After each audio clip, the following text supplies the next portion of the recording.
Abra a tua Bíblia em Marcos, capítulo 1, versículo 19. Eu gostei daquele fundo musical.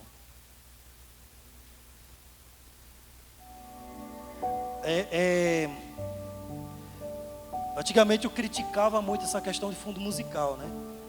E aí eu fui ler uma passagem que o profeta ele precisou de um tangedor para poder profetizar. Eu falei, Deus, então é bíblico o negócio, né? O fundo musical é bíblico. Marcos capítulo 1, versículo 19.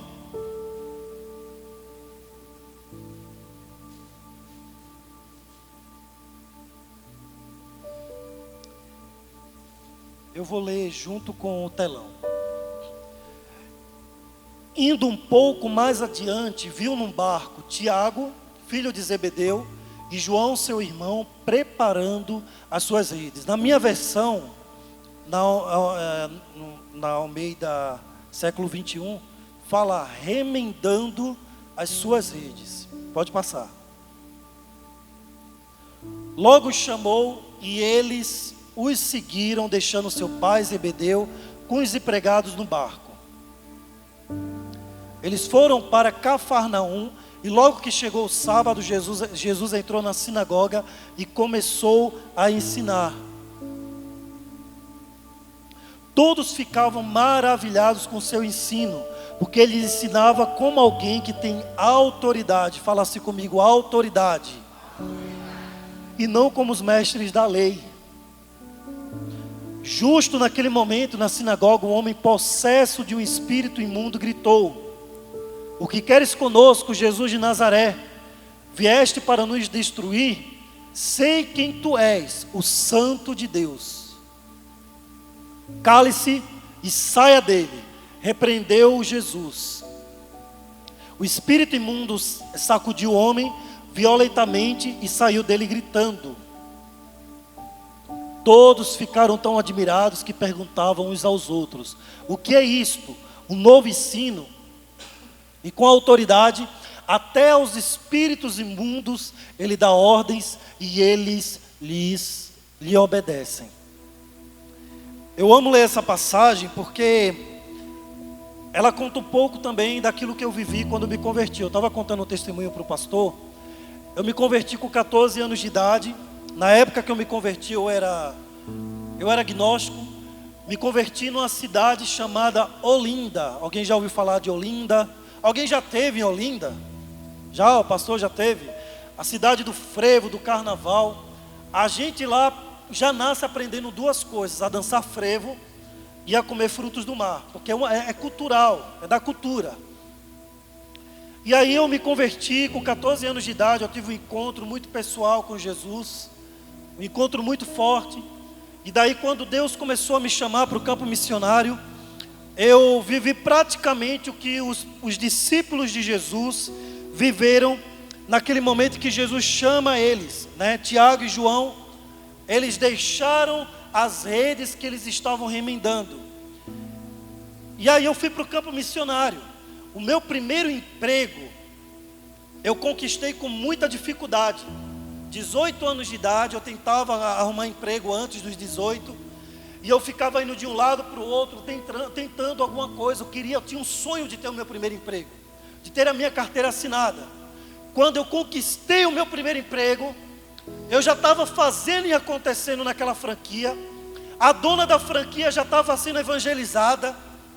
E coisas assim tremendas estavam acontecendo. Eu consegui fazer com que todas as manhãs, antes do expediente, todo mundo se reunisse para orar.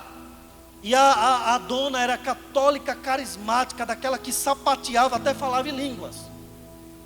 E aí a gente orava junto e ela estava sendo evangelizada, estava sendo muito abençoada. Até que um dia Deus falou comigo, em menos de 8 meses: larga tudo e vai para o campo missionário.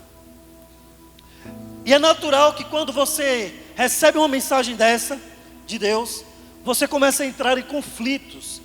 Eu já convivi com missionários no campo missionário que eram donos de fábricas, donos de empresas, donos de negócios, e que do nada, no estralar de dedos, Deus falou assim com eles: larga tudo, e vai para o campo missionário. E nós sabemos, mesmo sendo cristãos, mesmo sendo servos de Deus, servindo na igreja, fazendo alguma coisa na igreja, eu servia no altar, eu sempre fui da parte do louvor, pregava e tudo mais. E nós sabemos da mudança que acontece sobre as nossas vidas, o divisor de águas, do momento em que você está ali servindo, fazendo algo para Deus, e você acha que está fazendo tudo. Você acha muitas vezes, nós achamos que no culto de quarta-feira e no culto de domingo já é o suficiente. Ou no culto de domingo já é tudo que nós precisamos fazer. Já estou fazendo a minha parte com Deus. Já estou fazendo o meu suficiente com Deus.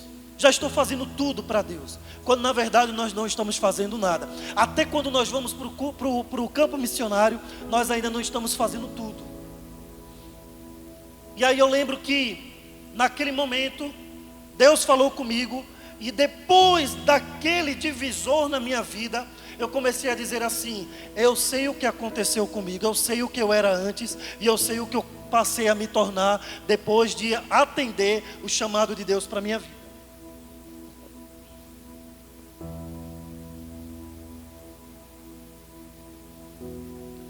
E todos os missionários que eu convivia, que eu me relacionava, que estava ali com eles, eles falavam a mesma coisa. Eles diziam assim: Cláudio, eu sei quem eu era e eu sei quem eu passei a me tornar, depois que eu atendi o chamado de Deus para a minha vida. Deixa eu te dizer uma coisa nessa manhã: você tem um chamado, e por mais que você ache que você não tenha, por mais que você ache que você só está aqui na igreja para esquentar o banco da tua igreja, para fazer volume na tua igreja, para vir somente assistir um culto, você tem um chamado de Deus para a tua vida. Eu não entendia essa questão de chamado, eu não entendia o que era um chamado.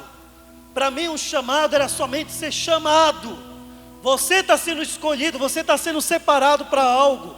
Mas o chamado ele também se baseia em executar a obra de Jesus Cristo na terra. Há mais de 2000 anos atrás, na obra do Calvário, o diabo ele foi destruído legalmente. Há mais de 2000 anos atrás. E nós, 2000 anos depois, somos a igreja de Jesus, que executamos a obra que foi feita lá no Calvário. Nós colocamos em prática na terra. Então deixa eu te falar uma coisa, meu irmão: se você tem vindo para a igreja somente para receber, para orar, para fazer, faça mais. Vai para as ruas, evangeliza, ganha almas, ganha vidas, ganha o teu vizinho, ganha a pessoa do teu trabalho, ganha as pessoas que estão ao teu redor. Eu orava 20 anos pelos meus pais, pela salvação dos meus pais, pela salvação dos meus irmãos. E eu percebi uma coisa que acontece no mundo espiritual, pelo menos aconteceu comigo. A partir do momento que eu comecei a sair para evangelizar, o próprio Deus começou a se responsabilizar pela minha família. O próprio Deus começou a evangelizar os meus parentes. Estava contando pro meu apóstolo, ó. Pro apóstolo. Eu estava contando para o apóstolo. Meu pai indo para a igreja, minha madrasta, em 3 dias de discipulado online que eu fiz com ela, no 3º dia ela falou: levantei minhas mãos para Jesus. Meus 5 irmãos servindo Jesus. Deus está fazendo uma obra tremenda, porque quando você sai para o campo missionário, o próprio Deus se responsabiliza em salvar a tua casa e a tua família. Esse é um dos segredos. Está orando pelo teu marido, pela tua esposa, pelos teus filhos. Vai evangelizar, vai ganhar almas. Faz alguma coisa para Deus. Os discípulos, eles eram umas pessoas, e eles se tornaram outras pessoas depois que Jesus traçou o caminho deles, depois que Jesus passou pelo caminho deles. E uma das coisas que me chama muita atenção é que na minha versão e em outras versões mais antigas, fala que eles estavam remendando as redes. E eu fiquei também remendando, sabe?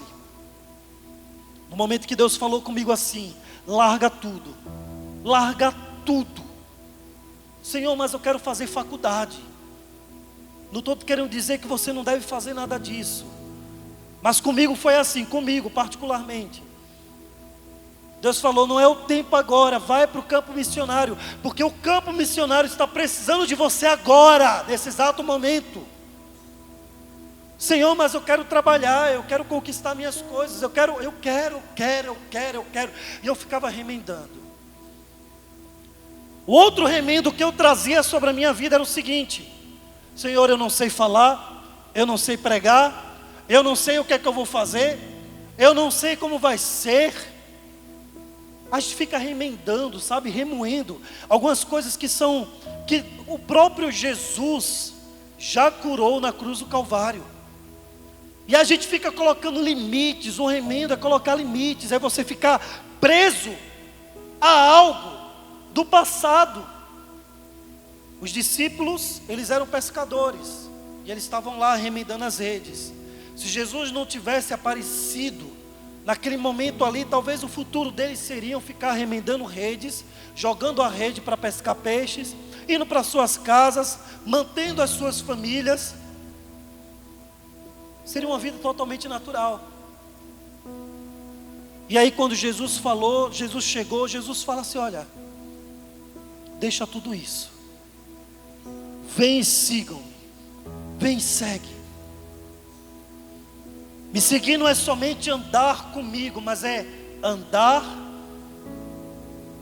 e fazer tudo o que eu faço. Me seguir não é somente dizer, eu agora estou com Jesus, Ele está indo na minha frente. Mas me seguir é andar nos meus passos, falar na minha voz, receber do mesmo Espírito e proclamar, propagar as boas novas a todos os perdidos. A gente se limita achando que seguir Jesus é somente dizer assim, eu sou de Jesus. Ou então coloca lá na biografia do Instagram, cristão, igreja tal, signo de touro, né? Não é isso. Não é somente dizer que é ser. É ser. E eu sou quando eu falo como Ele, quando eu ajo como Ele, quando eu tenho atitudes como Ele. Eu estava no campo missionário, lá nesse projeto de crianças, e eu estava deitado na cama, para vocês terem noção, a coisa era tão perigosa lá, que eu dormia com mosquiteiro. Alguém já ouviu falar de mosquiteiro? Porque aparecia aranhas caranguejeiras, gente, todo tipo de bicho que eu mais tenho medo na face da terra. E eu dormia com mosquiteiro e ainda dormia com medo, mesmo assim. Porque na minha cabeça, uma barata daquela ia fazer um complô com outras baratas, e elas iriam rasgar o mosquiteiro, e eu, sabe? E uma vez eu estava orando e chorando diante de Deus, e eu falava assim, mas Deus, eu queria estar fazendo minha faculdade, eu queria estar trabalhando, eu preciso. E uma única palavra que Deus falou comigo, eu nunca mais me esqueço, nunca mais me esqueço. Deus falou assim para mim, filho, que Ele fala com cada um da sua maneira. Ele falou assim, filho, quem está na chuva é para se molhar. E eu não tive mais uma resposta, eu falei, amém, Senhor. Eu levanto minha bandeirinha branca, faz de mim o que você quiser. É muito fácil, a gente vem para o culto, a gente levanta as mãos e a gente fala assim, Senhor, faz de mim o que quiser na hora do louvor, na hora da adoração. E a gente fala assim, tem até uma música nova, né? E eu já coloquei as minhas vestes brancas, eu estou te esperando, vem. As minhas lamparinas estão acesas. As lamparinas acesas representam a pregação do Evangelho. O anunciar a todas as pessoas. Jesus falou, vocês são a luz do mundo. Não se pode esconder um candeeiro debaixo de uma plataforma. Ou seja, se você tem a palavra, se você vive a palavra, Você precisa transparecer essa palavra. A palavra de Deus diz que quem se envergonhar de Jesus, o filho também vai se envergonhar de você diante do Pai. Então fala, proclama. Jeremias era um que ficava remendando redes. Oh, como assim? Vamos aplicar isso para Jeremias. Jeremias nasceu numa família sacerdotal. E naquela época, uma pessoa que nascia no contexto sacerdotal, provavelmente iria se tornar também um sacerdote. Era treinado para se tornar um sacerdote futuramente. E aí acontece uma série de guerras, de situações com Jerusalém. Jerusalém vivia entre baixos e altos. E eu costumo dizer o seguinte, que quando Deus está te chamando para um campo missionário, que quando Deus está te chamando para evangelizar na tua cidade, no teu bairro, aos arredores da tua igreja, é porque Deus deseja, Deus é o maior preocupado com aquela região. Às vezes eu vou pregar para jovens, e eu falo assim para eles: quem aqui tem o Espírito Santo? 90% da igreja levanta as mãos. E eu falo assim: você tem o Espírito Santo? Quantas pessoas você evangelizou esse ano? Umas 10 pessoas levantam a mão. Eu falo: como é que você diz que tem o Espírito Santo se você não tem o desejo de proclamar, de anunciar, de testemunhar que Jesus é o Senhor? Atos capítulo 1, versículo 8 diz: mas recebereis poder, fala assim comigo, poder, quando o Espírito Santo descer sobre vocês, e vocês serão minhas testemunhas. Fala comigo, testemunha. Tanto Jerusalém, Samaria, Judeia, São José dos Campos, em todo o mundo, em todas as nações. A gente tem a mania de dizer: eu sou cheio do Espírito Santo. E a gente até demonstra isso na igreja. Isso é maravilhoso. Aí fala em línguas, profetiza e pula, e é usado nos dons. Glória a Deus. Mas o papel principal de uma pessoa cheia do Espírito Santo, um dos papéis principais, é Atos 1:8. Ser testemunha de Jesus em todos os lugares. Em todos os lugares. Aí Jeremias, ele recebe uma palavra de Deus, porque Deus é expert em levantar profetas no dia da calamidade. Deus é expert em levantar pessoas que transformam situações no dia da luta, no dia da calamidade, no dia da guerra, no dia da prisão, porque Jerusalém tinha sido levado cativo. Lá em Neemias nós vamos ver que os muros tinham sido derrubados, as portas queimadas, e as pessoas tinham sido levadas presas. Deus vai, levanta Neemias. Neemias chora, Neemias lamenta, Neemias grita. Mas no final ele ora e jejua e se posiciona.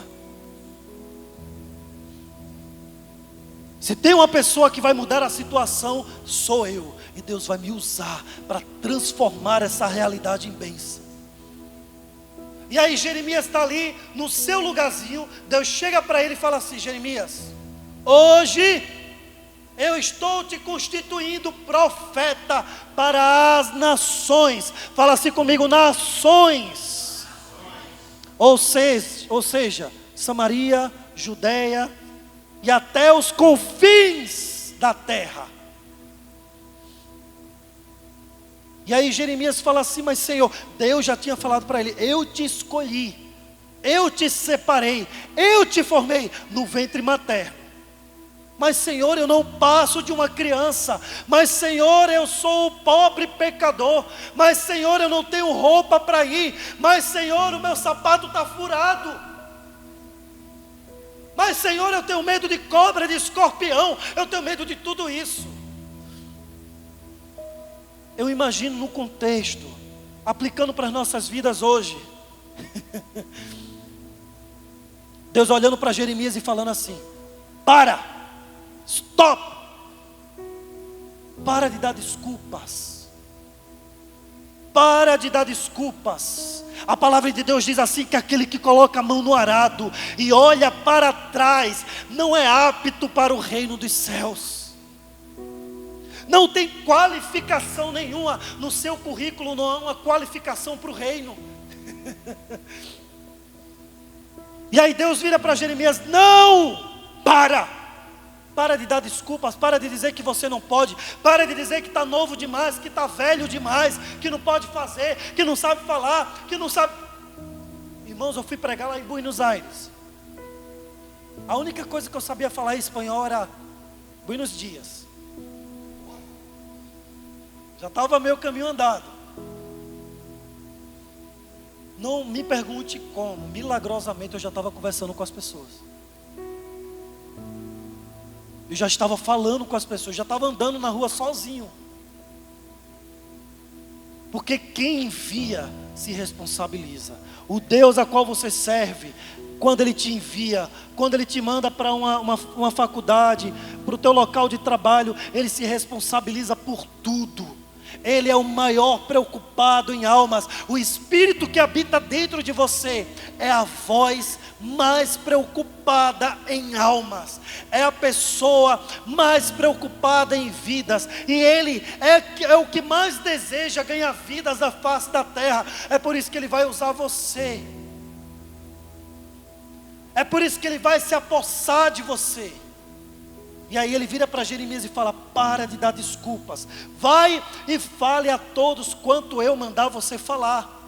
Porque Jeremias não é sobre você, não é sobre as tuas fraquezas, não é sobre as tuas limitações, é sobre o que eu quero fazer. Se eu fosse depender das minhas limitações para ir para o campo missionário, se eu fosse depender das minhas limitações para pregar o evangelho, irmãos, eu era a pessoa mais tímida do mundo. Eu não conseguia nem falar numa sala de aula. Até que um dia eu ouvi uma palavra de um irmão da igreja. Ele falou assim: os tímidos não herdarão o reino. Eu falei assim: Senhor, eu não quero ir para o inferno. Então eu tenho que fazer alguma coisa, eu tenho que falar. E eu comecei a quebrar. Deus, Ele não se limita aos teus limites.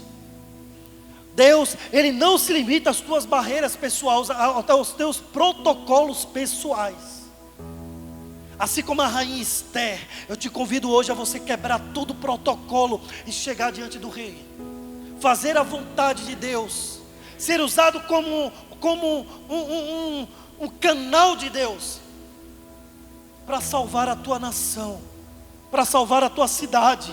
Em nome de Jesus. Para de ficar remendando as redes. Para de ficar trazendo à tona aquilo que é do passado.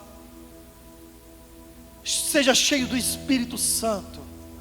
Deixa o Espírito tomar a tua vida. Deixa Ele te direcionar. Ser cheio do Espírito Santo é ser testemunha de Jesus. E você vai testemunhar de Jesus com as tuas atitudes. Irmãos, não estou contando uma historinha da carochinha. Mas quantas vezes, uma vez eu estava viajando dentro do avião e eu comecei a conversar com a moça que estava do meu lado. E automaticamente ela virou para mim e falou assim: você conversa diferente, tem alguma coisa diferente em você. Eu falei: é? Ela é. Você é evangélico? Eu falei: sou. Ela, logo percebi. Uma vez eu estava na fila de pão. Novo convertido, nunca me esqueço disso, porque isso marcou minha vida. Um homem chegou para mim do nada e falou assim: você é evangélico, né? Eu falei: sou. Ele falou: deu para perceber. Eu falei: o quê? Eu estava de bermuda, de chinelo, indo comprar pão na esquina de casa. Ele falou: há uma alegria assim, um brilho no seu rosto. E naquele dia eu pude perceber o seguinte: não é somente pela maneira como eu me visto, pela maneira que eu falo, mas é pelo ser. Eu preciso ser. Andar com Jesus é ser. Os primeiros cristãos eram chamados de os do caminho, ou os da seita. Depois passaram a serem chamados de os cristãos, ou os pequenos cristos. porque eles se pareciam tanto com Jesus, mas tanto nas suas atitudes, que começaram a ser chamados dessa maneira. Ó, ali está uma pessoa que se parece com Jesus. Lembra de Pedro? Mesmo quando ele quis fugir, alguém chegou e falou assim: aquele é um deles, porque ele fala como eles, ele se comporta como eles, ele age como eles. Fica de pé no teu lugar.